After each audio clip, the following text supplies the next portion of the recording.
I've lived in 10 countries, 11 cities, and I've moved houses 16 times.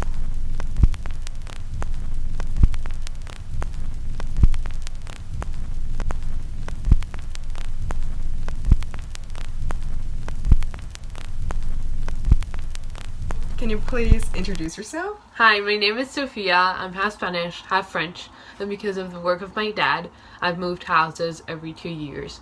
I've lived in 10 countries, 11 cities, and I've moved houses 16 times. I was born in Bogota, in Colombia, where I stayed a year. Then I moved to France, where I went to CIROS in Bourgogne, where I stayed 2 years. Then I moved to Paris, where I stayed around 8 months.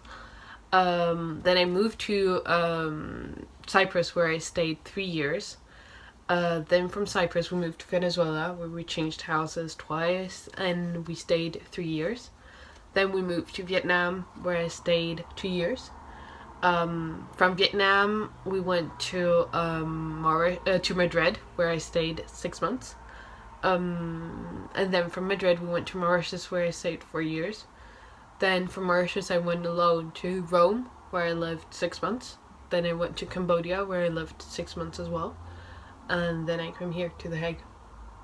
Oh, this is your 10th country. What was it like growing up in different countries, and how did that impact you?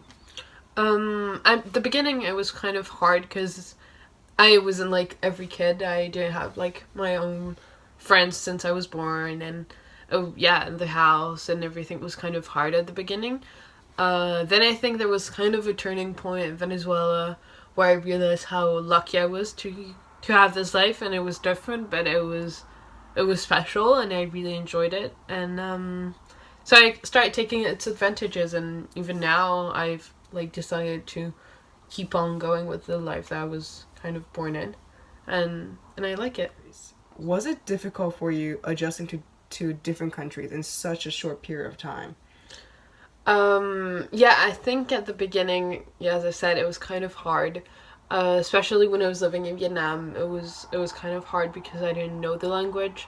It was the first country where I really didn't understand that much the culture or the language, and it was kind of hard adapting to it. Because you speak fluent Spanish, right? Yeah, Okay, I do, yeah.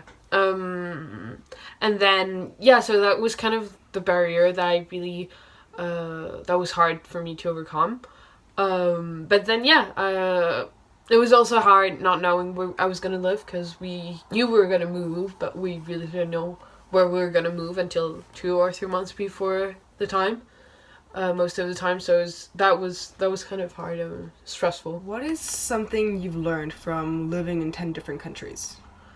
I think I've learned that we shouldn't generalize, that we're all different, that we all come from different backgrounds, that we have our own story, and that maybe you've traveled 100 countries and you've, half of the world, and you speak many languages, but you're not open-minded, and you can have someone that hasn't moved that much, that's a lot more open-minded than you are. I've realized how lucky I was to have an education, to be able to go to school, and all the advantages that I had as a kid of a diplomat, probably. Where do you see yourself living after The Hague?